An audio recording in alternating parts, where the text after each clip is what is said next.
نہ آنکھوں میں آنسو تھے، نہ زبان پر معافی تھی، کیونکہ میں جانتا تھا کہ یہ کوڑے میرے جسم پہ نہیں، میرے جذبے پہ برس رہے ہیں۔ میرے ماں باپ کی حالت ناقابل بیان تھی۔ ماں روتی رہی، باپ چپ چاپ ہاتھ باندھے کھڑا رہا، لیکن میرے دل میں وہ طوفان اب آندھی بن چکا تھا۔ اس رات میں نے روتے ہوئے اپنی چٹائی پر لیٹے لیٹے رب سے کہا، مجھے ایک موقع دے، میں کچھ بننا چاہتا ہوں، میں اس ذلت کی زندگی سے نکلنا چاہتا ہوں۔ اور پھر اگلی ہی رات میں نے اپنا مختصر سا سامان باندھا اور گاؤں چھوڑ دیا۔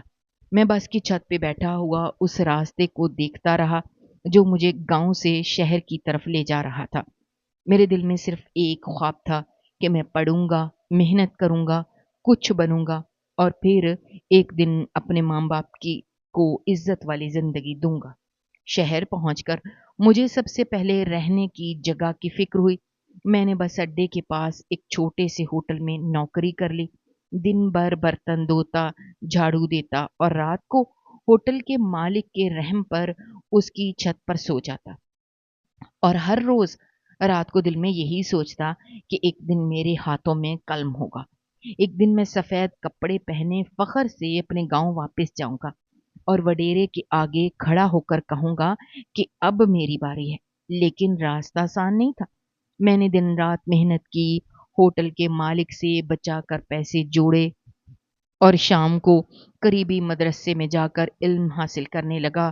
وہاں کے مولوی صاحب نے میری محنت دیکھ کر مجھے قرآن پاک حفظ کرنے کی ترغیب دی۔ میں نے بھی وہ شروع کر دیا۔ دن کے وقت ہوٹل کا ملازم تھا، رات کو طالب علم اور دل میں ایک خواب کا قیدی۔ وہ دن بھی آیا جب مجھے ایک ادارے نے اسکالرشپ دی اور شہر کے ایک اچھے کالج میں داخلہ ہو گیا۔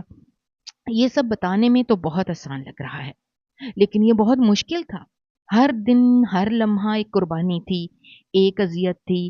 ہر رات ایک نئے خیال کے ساتھ سوتا کہ شاید کل کوئی معجزہ ہو جائے، شاید کل میرے ماں باپ ہمت کر کے میرے ساتھ چلنے کو تیار ہو جائیں، شاید کل مجھے کوئی ایسا موقع مل جائے جہاں سے میں آسانی سے اپنی پڑھائی مکمل کر سکوں اور پھر مقابلے کے امتحان کی تیاری بھی کر سکوں۔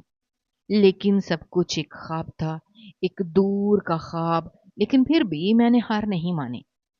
میں ہمیشہ سے چاہتا تھا کہ اپنے ماں باپ کو بھی ساتھ لے کر جاؤں، کیونکہ میں نے بچپن سے دیکھا تھا کہ انہوں نے کس طرح اپنی زندگی کو صرف گزارنے کے لیے جیا، کبھی جینے کا حق نہیں مانگا، کبھی شکایت نہیں کی، بس جو ملا کھا لیا، جو ملا پہن لیا، جو وقت نے دیا وہ قبول کر لیا، نہ کبھی زبان سے شکوہ کیا، نہ کبھی کسی کے سامنے ہاتھ پھیلائے، ہمیشہ خاموشی سے اپنے نصیب کو قسمت سمجھ کر گزارا کرتے تھے۔ اور یہی چیز مجھے اندر سے توڑ دیتی تھی، کیونکہ میں جانتا تھا یہ وہ لوگ ہیں جنہوں نے ہر وہ دن دیکھا ہے جو شاید کسی سزا سے کم نہیں، لیکن پھر بھی انہوں نے ہمیں عزت دی، حوصلہ دیا۔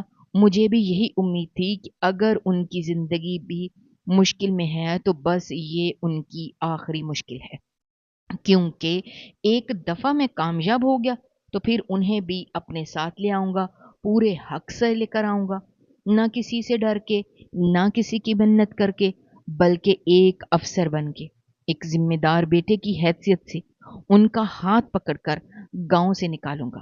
میں نے فیصلہ کر لیا تھا کہ مقابلے کا امتحان دینا ہے اور ہر صورت میں کامیاب ہونا ہے۔ میں نے دن رات ایک کر دیے۔ پڑھائی میری زندگی کا مقصد بن گئی اور اس مقصد میں میرا سب سے بڑا سہارا میرے استاد محترم بنے، جنہوں نے نہ صرف مجھے پڑھایا بلکہ مجھے سمجھایا بھی، میرے دل کا حال بھی سنا، میری راہوں کو آسان بھی بنایا۔ وہ میری حوصلہ افزائی کرتے رہے، مجھے اچھا مشورہ دیا کہ تم انکم ٹیکس کے لیے اپلائی کرنا، کیونکہ وہ جانتے تھے کہ میری کہانی ایک عام کہانی نہیں ہے۔ انہوں نے خود میری باتیں سنی تھیں، میں نے ان کو سچ سچ بتایا تھا کہ میں کس ماحول سے آیا ہوں، کس ظالم سے بچ کر نکلا ہوں اور کیا خواب دیکھ رہا ہوں۔ انہوں نے مجھے کہا، تمہارے جیسے لوگوں کو سسٹم کا حصہ بننا ہے چاہیے تاکہ تم جیسے لوگوں کے لیے راستے بناؤ۔ مقابلے کے امتحان میں جب آپ پاس ہو جاتے ہیں تو وہ آپ سے پوچھتے ہیں کہ آپ نے کس فیلڈ میں جانا ہے۔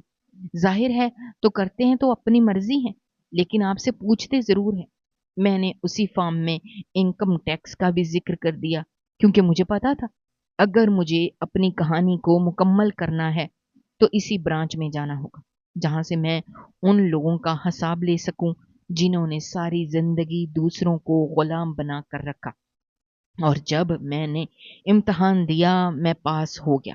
اس لمحے کو لفظوں میں بیان نہیں کیا جا سکتا۔ وہ ایک ایسا احساس تھا جسے کسی نے میرا دل پڑھ لیا ہو، جیسے میری دعائیں سن لی گئی ہوں۔ میں یہ نہیں کہوں گا کہ مجھے امید نہیں تھی کہ میں یہاں تک پہنچ سکتا ہوں، کیونکہ جتنی محنت میں نے کی تھی وہ میں جانتا تھا۔ کوئی بھی شخص اتنی محنت بغیر کسی امید کے نہیں کرتا۔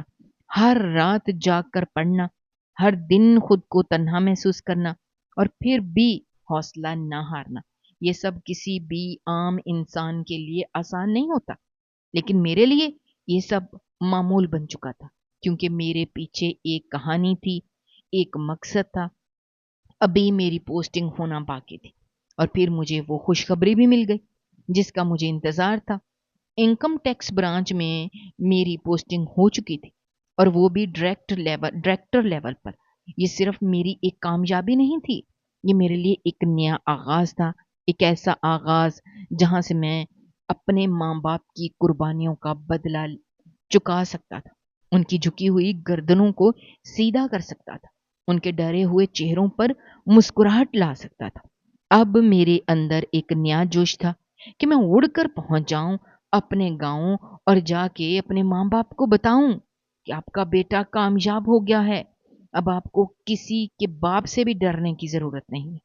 لیکن ابھی بہت سارے مرحلے تھے جو مجھے مکمل کرنے تھے۔ مجھے گھر میں شفٹ ہونا تھا، مجھے گاڑی ملنی تھی، مجھے اپنے پوسٹنگ کا لیٹر لینا تھا، مجھے ان تمام انتظامات کو دیکھنا تھا جو ایک نئے افسر کے لیے ضروری ہوتے ہیں۔ ان سب مراحل میں وقت لگا، میں نے صبر سے ہر چیز مکمل کی، لیکن اس سارے مرحلے میں نے ایک دفعہ بھی گاؤں میں فون نہیں کیا تھا، اپنے ماں باپ کی خبر نہیں لی تھی، کیونکہ میں نہیں چاہتا تھا کہ کسی بھی حوالے سے وہ کسی مشکل میں پھنس جائیں۔